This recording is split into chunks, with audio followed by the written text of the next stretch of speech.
So I'm in a bit of a weird mood today, and I was just giggling to myself because I told my wife a joke a couple of days ago and she burst out laughing.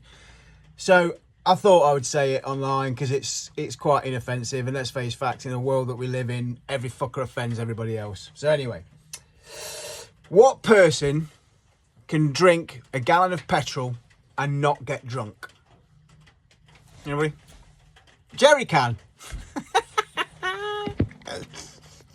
Have a good day.